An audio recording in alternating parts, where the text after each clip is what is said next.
It'll always be freedom. It'll always be freedom.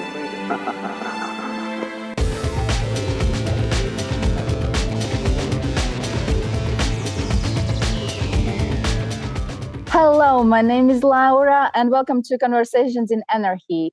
Today we will be talking about a point in life that when you start to feel, or you have been feeling for a while already, that the life as you know it, as you have been living it, doesn't make much sense, doesn't give the meaning, doesn't give the spark in the morning to wake up and be active and doing things, and what to do when this approaches you, and what to do if you feel, okay, maybe I have heard this or that, talking about this, the theories, the possible solutions, but I feel really stuck. I don't know what to do in my exact situation. And as usually, I'm not alone. I have several guests today.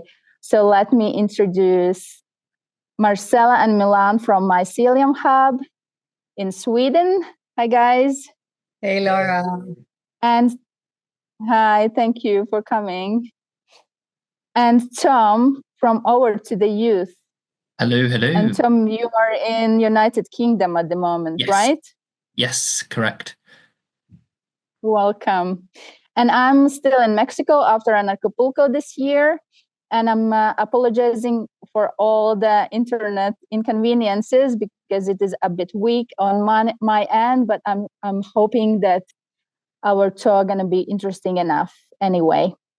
So guys, could you share a moment in your life when you felt not satisfied with how things are going and probably feeling stuck or not exactly sure how to continue? Maybe we can start with Tom. I was going to say there's a pretty obvious one that comes to mind for me. So I'm 24 at the moment. When I left school a few years ago, I had no idea what I wanted to do with my life. I was getting the sense that the prospects were pretty difficult for young people coming through in the world. And at that time, I saw dentistry as a route for me to have some kind of sense of security or stability. And I was good at science at school, and I wanted to do something that would help people. And so I thought, well, let's give this a go. And I go through my first year, and 2020 rolls around, and the COVID lockdowns come along. And for me, it was a big wake-up call, because in that process, I realized that this entire health system that's been constructed around us, these conventional systems of medicine just weren't acting in patients' interests at all. There's poisonous materials, harmful means of practice. And more I found myself, as my understanding of what was happening in health more broadly and in my own specialism of dentistry there, as my knowledge improved around that, I was feeling completely at odds with the line of work that I had set myself up to go into, and I felt completely lost and completely stuck. I was like, my whole basis for going in this line for pursuing this field was because I thought I could effectively help people, and here I was 3.5 years into the training, realizing that I just couldn't, and that there was no option for me in that conventional system to adequately help others. And so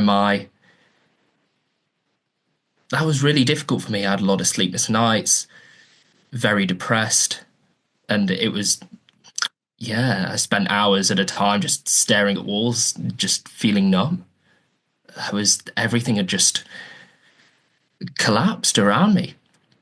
And so the decision I ended up taking, not lightly, was to leave the degree program entirely I just couldn't see a way through in that system at all. And I look back now, I made that decision in, what was it, start of 2023. So about 2 years ago now. And I don't regret it at all. It's taking that decision to come out and say, to be willing to stand for myself and say, okay, this isn't working for me. Something needs to change, and to do something about that. That's when I realized that it reaffirmed my power and my agency to choose how I show up in this world. And it was a result of that I came into collaborating on Over to the Youth to help other young people who were also finding themselves feeling stuck in the world and not able to bring their gifts online. And that's what I've been working on and what I think about. And in my other pursuits is what I'm thinking about is how can we bring our best selves forward? What are the systems and structures and the cultures that we need to be able to do that? And that's why I'm here. And I think we'll have a great discussion about some of those things today. It's funny. It's Laura's internet that now seems stuck. So, Marce Milan, do you want to hop in? Yeah, sure. Do you want to talk about where you've been? Sure thing. Sure Okay. thing. And thanks for sharing that. I think I have a similar experience. It was a little bit further down the career track, and I've actually had multiple moments of being called to be in a more authentic, to be in a more authentic life, and to be true to my real being and my real values and my vision in the world. When I was in my last corporate job in Germany, and I was doing that remotely, the pressure from that job was quite high, because I was just pushed into a number of projects, and they kept piling on the work, and it was very stressful dealing with that. And it was combined with what was going on with COVID, and coming to Sweden and having previously clarified a vision for, can we have a mycelial type of organization? What would that look like?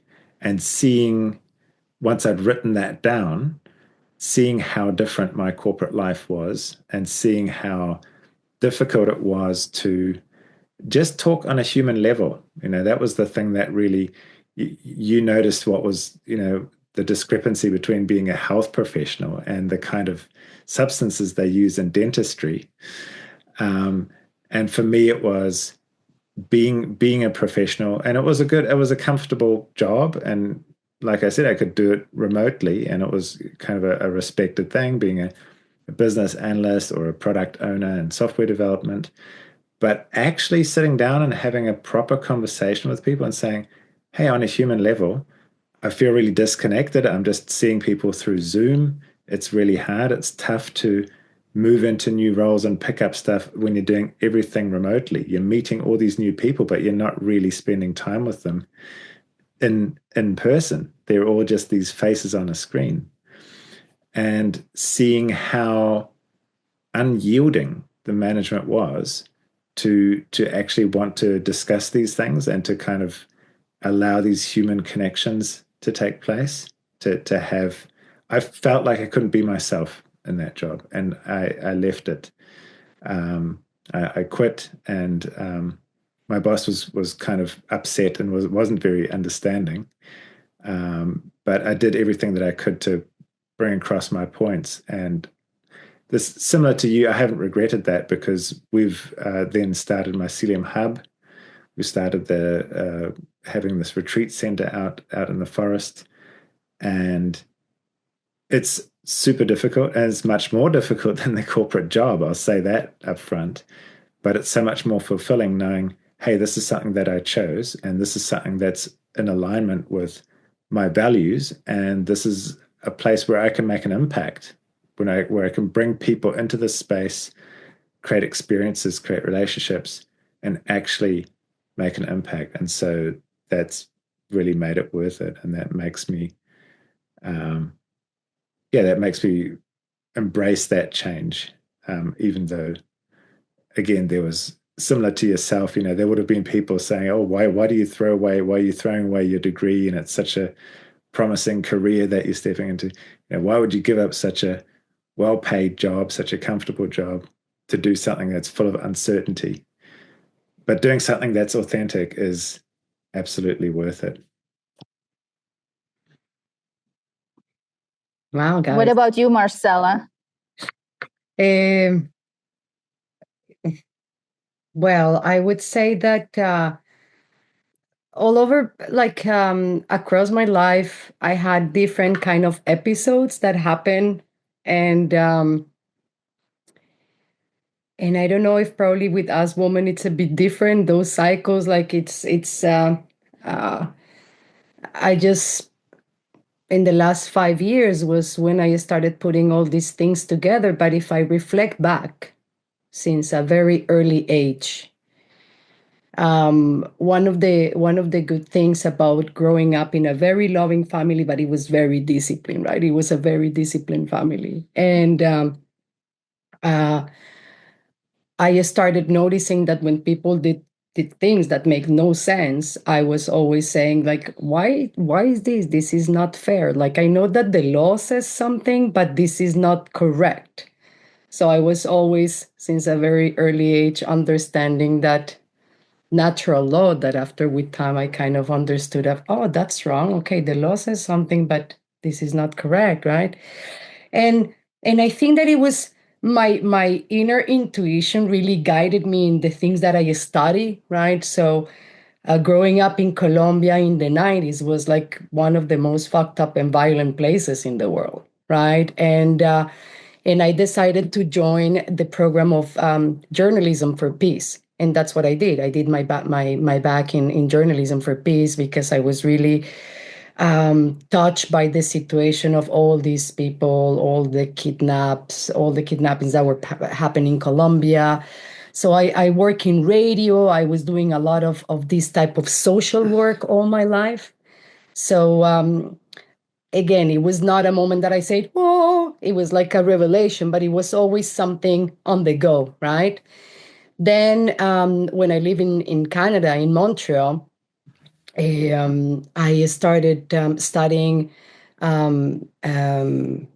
communication in changing organizations. And by then, I was working for, right before moving to Montreal, I worked for a company that was called WorldCom, that after became MCI, and most of the tech people understand all the fiasco that happened with these companies. So I started already noticing all the shit that were happening with these companies, and for me was not correct. And I was working in that job, and I just felt like an imposter. I was like, why I am working for this company? Anyway, so I moved to Montreal. I started my studies, and probably insecurity kicked in, and I didn't speak English. I didn't speak French. So I was like, okay, I'm just going to work in something that I love, which has been tech. I have been working on tech for like 20 years now, and always doing some sort of volunteering at the YMCA, etc. And then in my 30s, I don't say that often, not in public, but why not? Like, fuck that. I had an early menopause, and for me, that was a moment in my life that I was like, shit, like, I didn't know what to do. I really didn't know what to do. I'm like, my most higher job that I came to this world to do, it's like, now I'm not fit for the job. What's going to happen? So all these existential questions started kicking in of like, why this happened, why it happened, why this happened. So I started going the rabbit hole of pills, contraceptives, all this shit. And I was like, I felt so bad, like really with my body. I was like, forgive me, body, for have done all of this to you for so many years, and not understanding that or not having the mentors of the people which I can even play these concepts, right? Because I was going to talk with my parents, and even though my mom was very understandable, it's like it was probably above her pay job.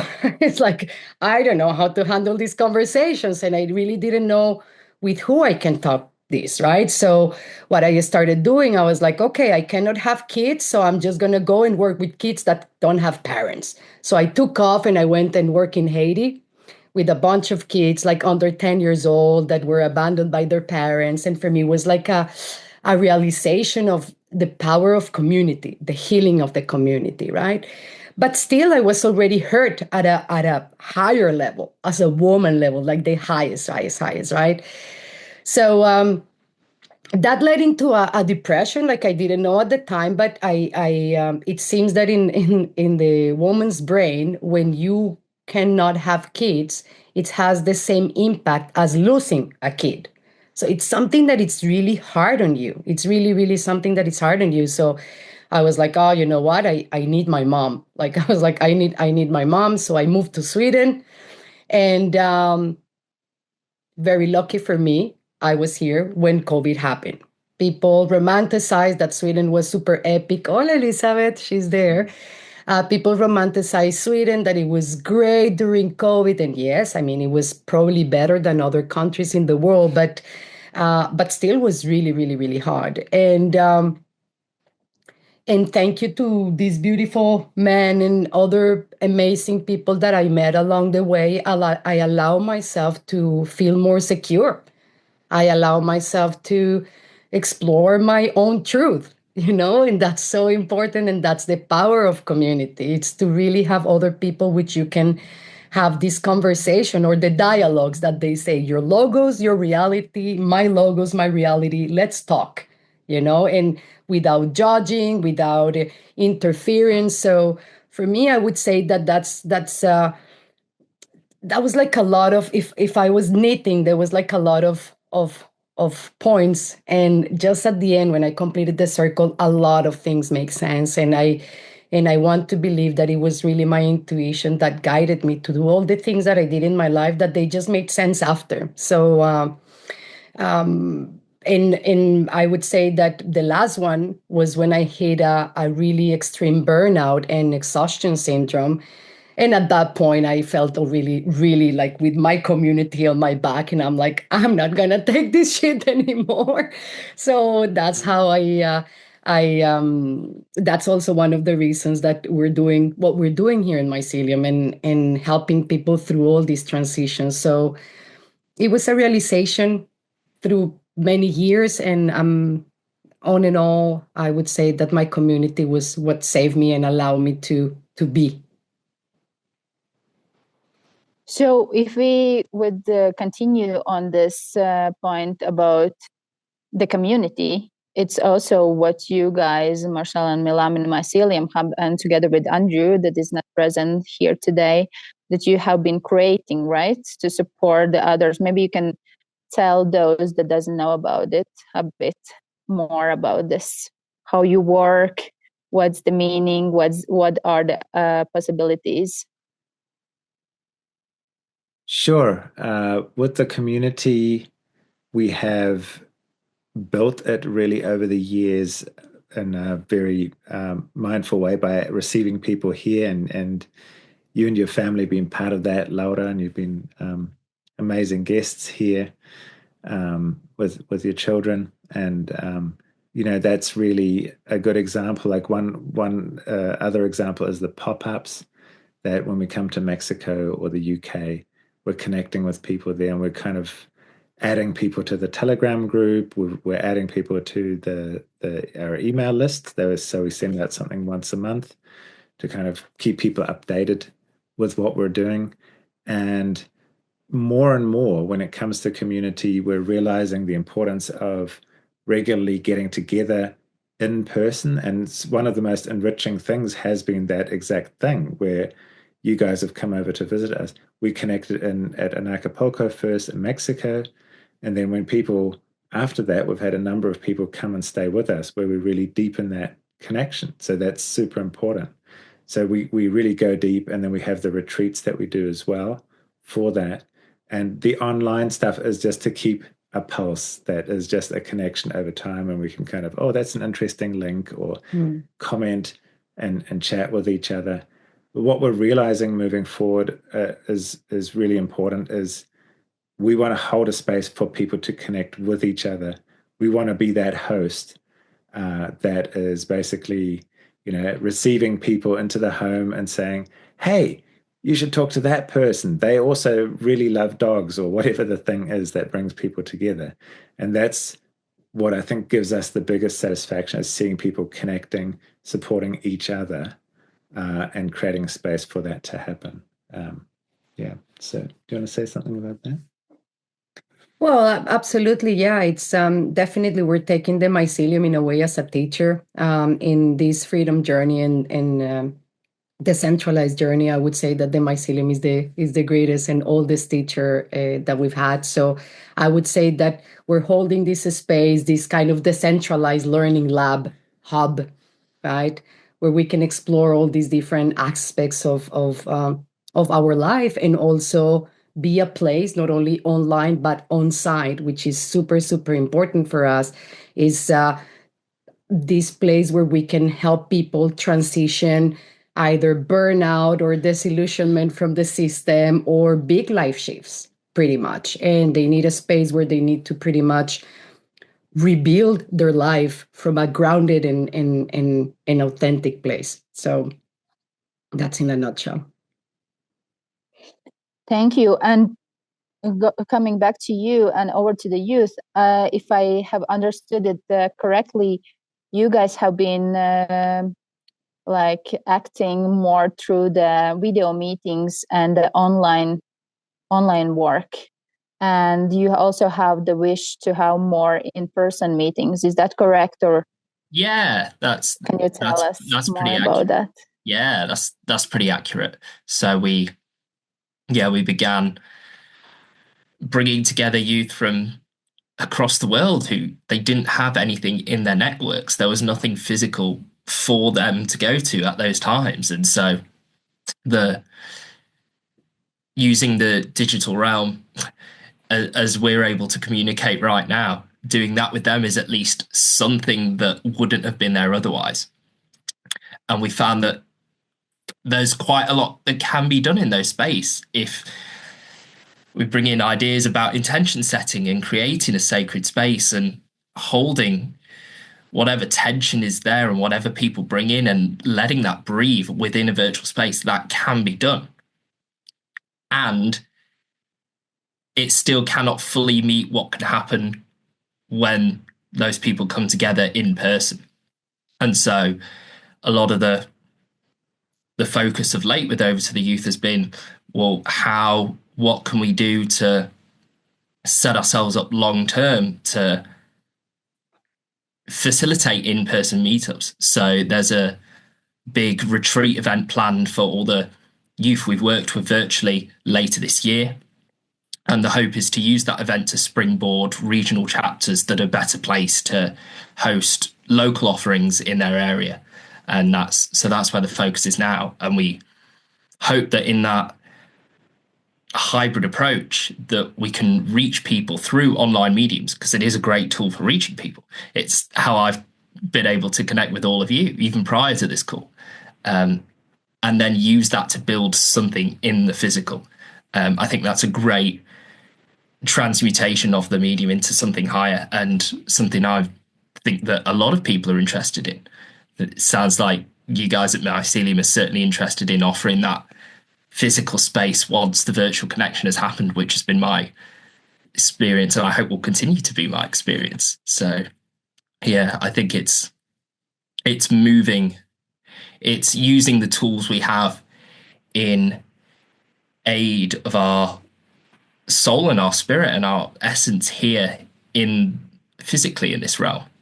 I think that's really important, and especially important for young people who, as we discovered as we were beginning, don't have those structures in their communities anymore for whatever reason. The economic environment that's meant that those initiatives that would have existed previously can't continue. The destabilization of family structures. It's all of those things that have a compounding and rippling effect that means that the youth, the current generation, aren't supported with what they're bringing into the world. And that's what we want to change. On your YouTube channel, it's possible to watch some of the testimonials of the young people that have been attending the online meetings. And could you, Tom, maybe summarize a bit what do those young people gain from those meetings that you are having? So a lot of what they've told me, the people in those testimonials and the other youth that we work with, is that they've not had a space like that in their lives where they can just come in and share what's bothering them, share the things that are playing over and over again in their heads that they don't share with anyone else, the existential factors that keep coming up for them, and what to do in the discomforts of seeing societal systems that are around us that are crumbling and not able to support and nurture their development, and then also not knowing where to go from that. And just by having that in the space, and for other youth to then share their experiences with that, and in this collective sharing provide new perspectives, a sense of community, a sense of belonging, that in and of itself is healing, and to help diffuse those distortions. And it was huge for me. I didn't have that in my networks either when I was coming out of dental school. It's creating the spaces so that youth know that they can step into being their most authentic and most integral selves, and that not only is that welcome, but it's celebrated. That's really important. And all the youth I've worked with have said what that's done for them in terms of how they describe themselves, how they show up in the world, how they talk about the things they're interested in and what they want to achieve. Even simple things of trying to speak in the first person wherever possible, speaking from here's how I'm showing up in the world, here's not what I want to do. It's the opposite of, when you feel like this and this makes someone feel sad or blah blah blah, whatever. It's about honoring the experiences we're having in this world and saying, here's what I'm doing about it. And that's the youth that have come into our circles have all said how much they've benefited from that, and how nourishing that space has been, whatever they've encountered in their week. And oftentimes are the other systems that they interact with where they don't get that and they feel drained. And so I felt this myself, and so many others have told me the same, that just a 1 hour and a half circle at the end of the week is so healing. And that's what we can do online on a regular basis. Then add in the physical presence, and that's where magic's going to happen. Yeah, and you have been part of over to the youth basically is for the people from 18 to 25, right? Yeah, when we first came together, we focused on 18 to 25 because, a lot of us who came together were in that bracket. And at that time, we saw initiatives and things starting to bubble up for younger ages. And in a ways that still continues on. What we weren't seeing was anything for the late teens and the early 20s who had come through whatever school or institutionalized systems that we had been thrown deeper into those systems, expecting them to have all the tools and everything they need to navigate it. And just not, because fundamentally that's not their purpose. That's not what they're here to do. There was no one really holding any space at all for that demographic. So that's why we started there. We think there is a place for us to do work with younger teens, and that is on the horizon. Up until now, and for the immediate future, the focus is still on the 18 to 25s, because that's where the energy is needed most. for the kind of work that we're doing. And Marcel and Milan, you guys probably have been both virtually and in person, being together with a bit older people. Is that true? The people that we connect with, it's quite a range. I'd say on average it's probably more around 35, but we've also welcomed people here contributing from age 18 onward, so 18 to mid 20s in that age group. And that's always been a really rewarding experience, and similar to what Tom's talking about, just allowing people to really ask these questions or really be themselves or express things that would not be accepted or that don't sound sensible, and just say, no, it's okay. You can question it. And we've had some really good conversations with people. But yeah, on average, it's people who've gone down a career path and come to a point of, okay, I've achieved my goals. I've got that, I've got a good salary. I've got a good title. I've got a nice car. I can go to Thailand every year, whatever the thing is. And then they find it's actually hollow, and it doesn't fulfill them, and it doesn't feel authentic. It doesn't feel connected to something really true. And they're just, getting paid and consuming, and they want to find something that's much more real. And then they find us, and they go on a journey, and that's where we want to go with them together. And what I can share, because like Conversations in Anarchy, we're like Anarchapulco channel, and I can say that I have been there for 4 years now, and I have been managing the family camp. And one of the things, like last 2 years, we have had is family discussion circles, where we have been inviting special guests, mostly the speakers that have been coming on a certain topic. And I can share that this year, one of the themes on our family discussion circles were intimacy. Into me, I see. And I could probably assume before that conversation took place that many of the attendees from the Anarchapulco, have been looking into themselves. And also here in this talk today, both Tom and you guys have been mentioning this authenticity, that requires also the intimacy. Into me, I see, to discover this.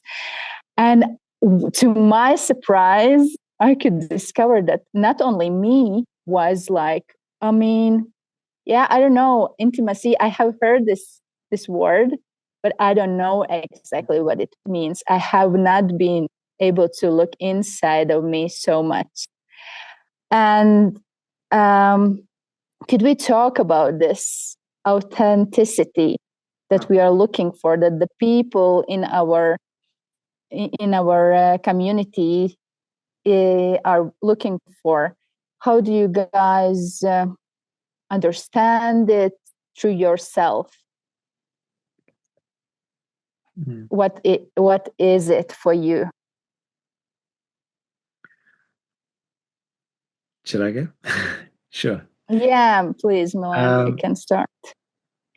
Yeah, I think first and foremost, it's really having that connection with, I guess, intuition or an inner knowing, and having a guidance that isn't prescribed externally. Like, you should look like this, you should have these things, you should talk, you should be seen next to these people, which are all things that could be generated by parents or people around us. Rather, authenticity is having one's own compass for how I show up in the world. That's what it is for me mainly. So it's not trying to project something or trying to be someone that I'm not, because it's exhausting and it doesn't work long term. And so then the question is, how do I connect with that knowing of what's truly me, right? How do I connect with that intuition? And then there's learning and techniques around that.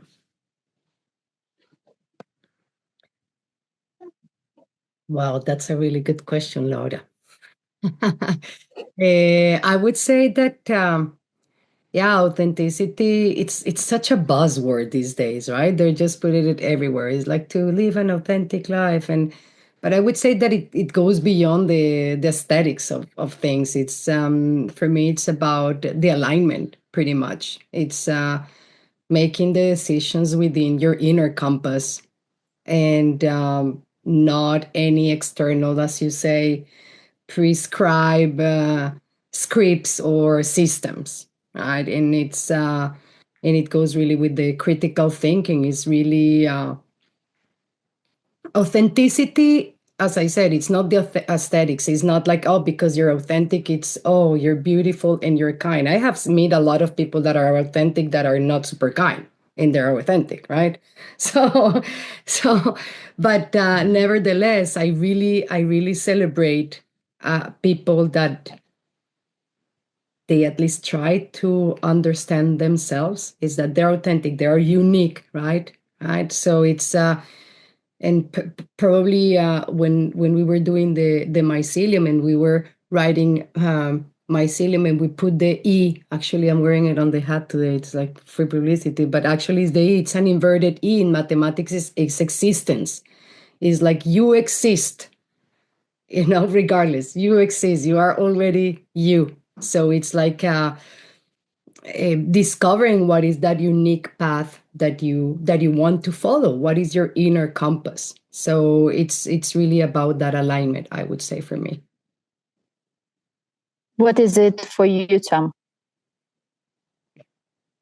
Well, I definitely echo both of Marcella and Milan's sentiments, and I'd add onto that intimacy is about being able to honor where the past versions of ourselves are coming up and creating whatever distortions there may be around us, and holding that. The inner wisdom, the inner compass, the intimacy comes from being willing to be vulnerable, to go into those places, to show ourselves in that process, and to be with people who you trust to support that. And I can trust other people to support that because I trust myself to support myself in that journey inward. Intimacy in that regard becomes, an expression of the commitment to journeying inwards to find the truth there. And through showing that journey and talking about that journey, creating an environment where others can do the same. And that is a path to authenticity.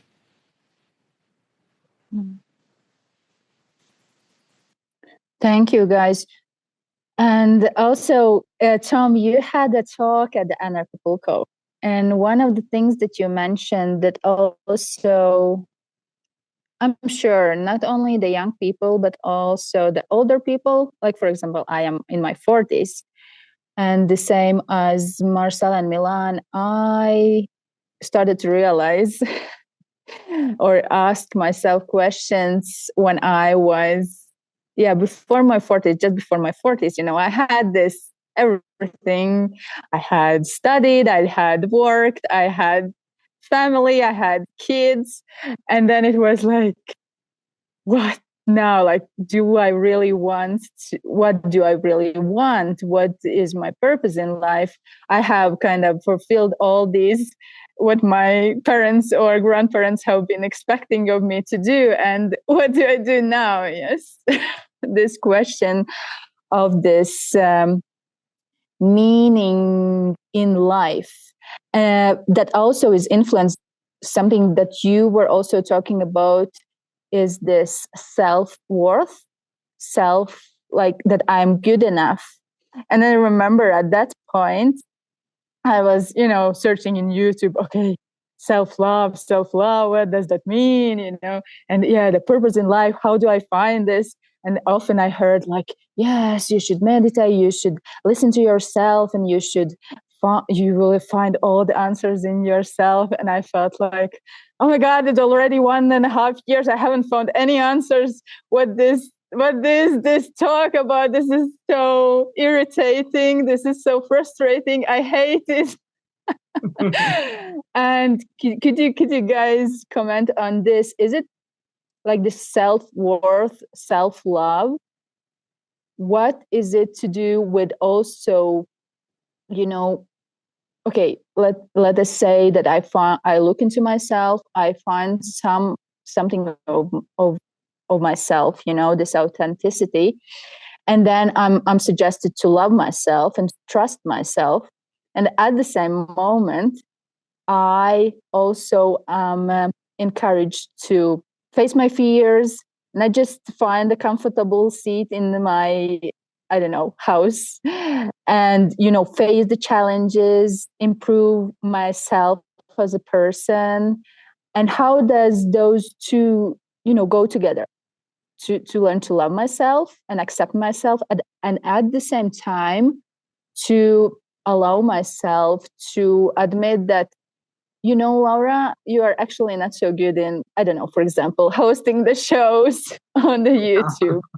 You should learn more about how to talk. You should improve your English, like how to, like in some kind of harmony, live with loving myself, or learning how to love myself as I am, and at the same time to allow myself to grow and admit that you're not the best in this or that. How to do it. Do you have any, I don't know, thoughts or suggestions about how to do both of this at the same time? Because it seems like we cannot go far without doing both of them at the same time. Maybe this time we start with Tom. Sure. For me, the process of loving who I am is not just about who am I right now? Can I love that? It speaks to something you were hinting at, Laura, and something I've had a lot of conversations before with other people. If my self-esteem's super low and I'm just told to, go look in the mirror and love myself, I could be there for years just looking at myself going, no, I can't do it. I can't love this person. No. For me, the process is I can get to a point of loving myself in the present when I look back and see what are the past versions of myself that I'm holding in contempt. Where in my life has something happened to me, or something traumatic has occurred in my life where I've created a story or a narrative that might have been absolutely essential for survival then, and that may not hold true now. And that as a result is causing me to consciously or subconsciously resent the past version of myself who is doing all they can to keep me going right now. In that regard, the loving of myself and of self-worth comes from the whole of my experience in life. Loving the points where I might look back and think of myself as a failure. No, whatever happened there was just me doing the best I could with the skill set and the tools I had to continue breathing and walking and talking. So, and it's in that process of giving love to those past versions of ourselves that may not have received them at the time from ourselves or from other people, that then unlocks the ability for me to do that in the present. And in doing so, unlocks a sense of self-worth to say, wow, look at myself, look at everything I've been through to get me to this point where I can now heal all of that, and in doing so provide a sense of harmony and resonance with others. So the self-worth comes out of that, in that exploration of finding a love for everything that's happened to us in the past, good and bad. That's what it would be for me. Marcella, I could see you nodding along there. Yeah, I totally resonate with you on that, and probably bringing back the mycelium here and the existence is like I see myself in a way that, right? It's in a way, I would say that like the I am enough and the be the best version of yourself, they are not necessarily opposites, right? Uh, and yes, I was here just making some notes, and I would say that the I am enough, it's in a way the soil, and become the best version of yourself is the garden, right? It's a garden. So if I take, for example, my life, I thought in the past that, oh yeah, I have so many past versions. Yeah, if it was a series, it was season 1, season 2, season 3, and some years ago, I am like, Marcela, who are you? Who are you kidding? It's not even season 1, 2, or 3. It's like completely different TV shows. It's like completely different stuff, And there is a moment in our life that we also need to start inviting, as you said, with love. The holding space for others. We also need to learn how to hold space for ourselves, and having that. Taking, at least in my case, taking all these fragments and starting doing all this integration, right? And for me, that's such a beautiful, the simile, the metaphor with the mycelium is that being the earth's decomposer, I see in a way myself there, like I let die a previous version of myself. I break down all those aspects that made me that person in that precise moment in life, and I can kind of repurpose them for something new, right? And it happens with the mycelium itself. I mean, it is growing, it's growing slower. Like one specific mushroom, it's growing its own mycelium, but they don't have more friends, so they have to make other friends, and they slowly keep growing until you start making friends and connections on the side, and you can start creating from there, right? So it's that's why, well, the garden, it has plants and everything. So I would say that your life, it's going to have so many seasons, different TV shows, and be your best version. It also, in my new life, I would say it's honoring who I am and following my intuition and making sure that I am doing things from my own power, from my own truth. And that's the best version that I could be, So yeah. What do you think? It's a tough act to follow. That's nice. But yeah, I'd agree. I think that becoming the best version of yourself includes a full acceptance of where you are right now. Because, if I'm not really real, and if I really don't accept, or if I'm kind of hiding or denying some part of myself right now, then it's very difficult to, unfold my potential and go in a good direction. I need to really face what's going on, accept it, and with that, move forward. So, yeah, it's part of it. I think they're two parts of the same thing. I'd love to jump in on that idea of the garden and the soil as well. To me, it's almost like we keep various parts of maybe the points of our lives that have mushroomed and fruited on life support far longer than they should be. And it's not a process of going back and killing it off and hacking it or to say, no, it shouldn't be here.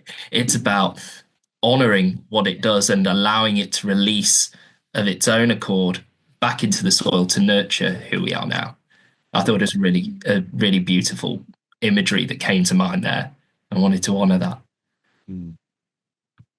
Yeah, and probably accept the different seasons that are coming. Like, okay, now it's winter, now everything is quiet and maybe looks dead. And then spring is coming. But guys, how can people find you?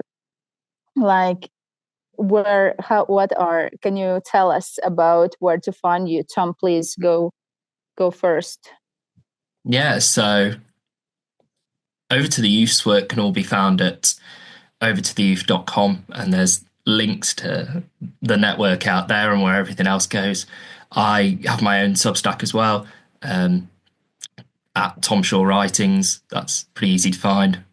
And put in a lot of poetry, a lot of poetry. I use that as my vehicle for going within and transmuting what I'm finding within my subterranean ecosystem into an art form that allows it to release and be transcend into something I can work with now. So they're the main places for me. And in person, physically, I'll be at Liverpolco this year. So there we go. I'll do the little plug there, and hope to be many other places as well. So that's me. Yeah. Thank you. And what about the Mycelium Hub? Yeah, you definitely guys can check us out on myceliumhub.org. Same as Tom, you can find a lot of different links right there. If you're also curious, you can download an amazing guide that we have put together that it's called the Mycelial Life Hacks. So you can just simply search online Mycelium Hub, Mycelial Life Hacks, also in our website. And yeah, there is the Telegram community, either on different socials, LinkedIn, Instagram, YouTube, Odyssey. I mean, it's if LinkedIn has a bit of a corporate reputation among the freedom community, I'd say, but both Andrew and myself have been more active there. And you find free thinkers on every platform, and LinkedIn does have a lot of engaged people. So we're there taking them, commenting and bringing them over, saying, "Come, leave your corporate job. Join us here that's the pool that where they are. Join us in the forest and find some mushrooms with us." And also Spotify. So we've been doing some podcasts lately. So we want to have a bit more long form content, and like kind of what we're doing now. And by the way, I think you're a great host, Laura, and you make us feel comfortable, and it feels like a really natural conversation. So I just wanted to say that too.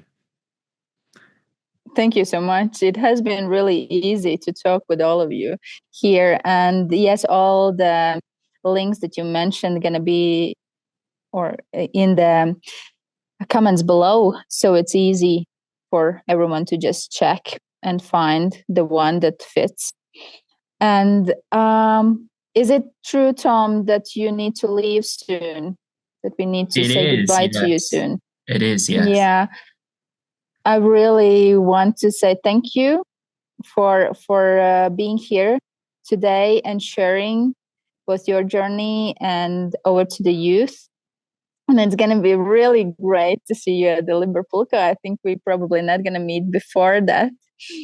And also, Mycelium Hub, you probably going to be there this September. So it's going to be like really are we going to change that? Probably definitely and manifest it. Yeah, we're working on it. We want to open our Mycelium pop-up in Liverpolco. That would be something. And all things. Oh yeah, actually that's great for the people in the UK. This is a win that we had this week, if I can mention. We are going to be in the festival All Things Fungi in Sussex mid-September. So after Liverpolco, we can all go to the UK and learn about the fungi. So yeah, absolutely. Great. Tom, before you leave, do you have any suggestions or something like this for the people that are in this situation where you and every one of us here present today are right now, like feeling not satisfied, feeling stuck, feeling, depressed maybe? For me, it starts, get curious about what's going on. Why am I asking myself what within me is coming online in these situations? What is the version of myself that I'm wanting to keep hidden from everyone and not have them, see this part or that part of me? And just invite a curiosity to work out what's going on there. That's what I would say. Thank you so much for the suggestion and for the coming here today. And thank you, Laura. And what about you? Yeah. And what about you, Marcel and Milan? What would you suggest to the people that are confused at the moment? I think part of the and that's a really good question. So thanks for asking it, and it's really worth asking. I think part of the confusion within ourselves comes from the amount of noise and distractions and pressure that we're under. So my advice would be, and it's my advice to myself as well, to remind myself to make time for quiet, to go for a walk in the forest and just be there for an hour, maybe looking for mushrooms, maybe sitting under a tree, and find that stillness without a phone, without distractions, because that's where the intuition can connect with us and something pops into our head, and I might get an idea like, why not go to Anarchapulco, or why not embark on my creative quest, or so it's making that, find some time for stillness and solitude so that you can connect with your inner guidance. Yeah, I would say I put my Anarchapulco t-shirt, so I would say have a life unchained. And also I would say to remember that sovereignty, it's not a solo path. Really become deeply resourced in yourself, in your community, and in your own rhythms.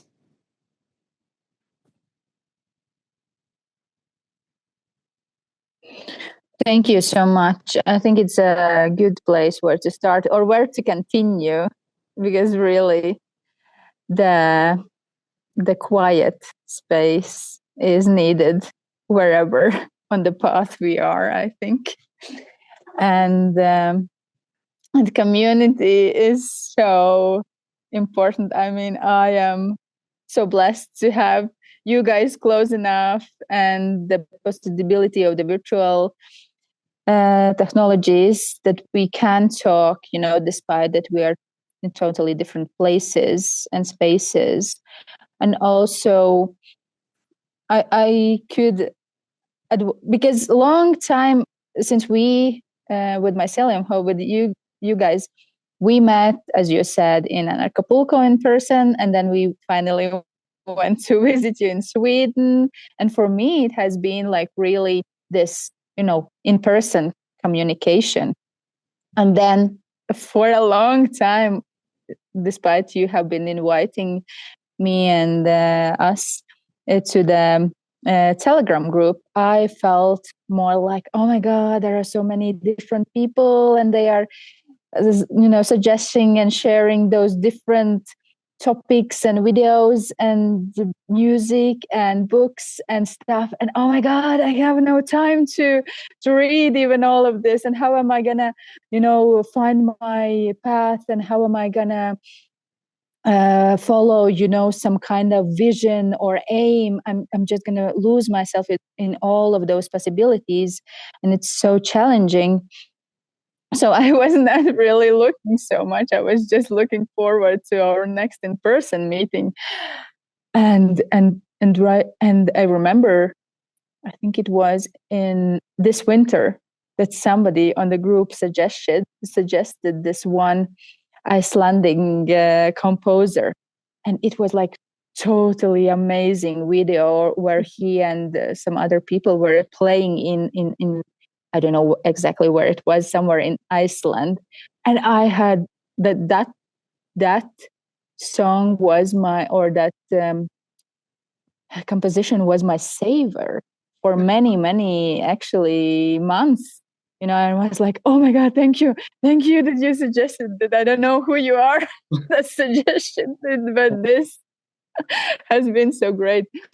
And also recently I have found not exactly maybe found, but I have, thanks to your Telegram group, I have been inspired, like, yes, why don't we use, why don't I can actually use this group to write what is important for me, and then probably somebody gonna say, oh yeah, it's exactly what is Precisely. important for me as well. Probably we could have a video call or something and talk about this, or suggest each other, oh, where to search next, and have this meaningful thing. So yeah, it took me a while to understand why this Telegram group can be useful. So thank you guys for that, creating and putting so much effort in keeping it. Yes. Thank you. So yeah, so I have been enjoying this. Yeah, do you want to say something? Yeah, if I could comment. I think one important point about the freedom community is that often there's quite a big focus on what's wrong in the world, and there is a lot wrong. Don't misunderstand me, but we're really encouraging people to focus on what works, and like, this helps me, and this is something we can do because that's under our control, and so I think that really makes a difference, and we don't really focus on all the bad news, but really try to keep it constructive.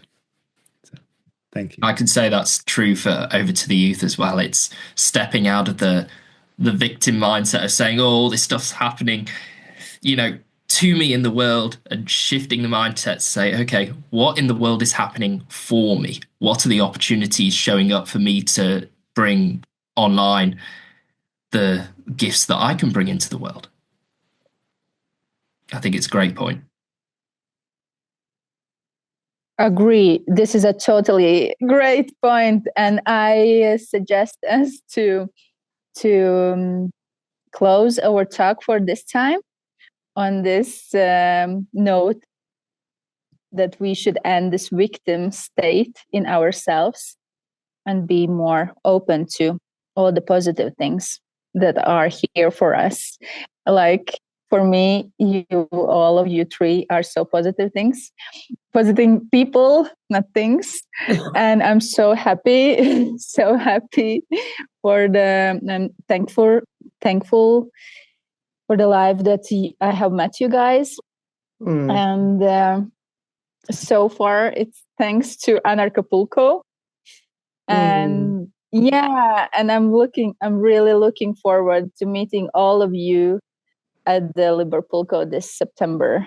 It will be great. And also probably, who knows, life has their surprises.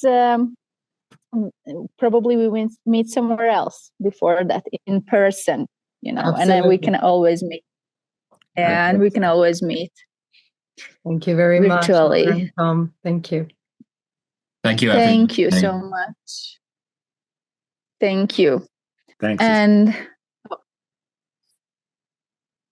yeah, Milan, do you want to add something in the end? Just thank you. It's been a great conversation. Really appreciate it. Yes. And thank you, audience, for watching us. And please reach out to either Mycelium Hub or Over to the Youth or both. And come to the Liverpulco in-person meeting, or go to Sweden to meet Marce and Milan. It's a really great place. I have been there, as I said, and I can really suggest that. So peace, love, and anarchy, and see you on the next episode. Bye. Talking about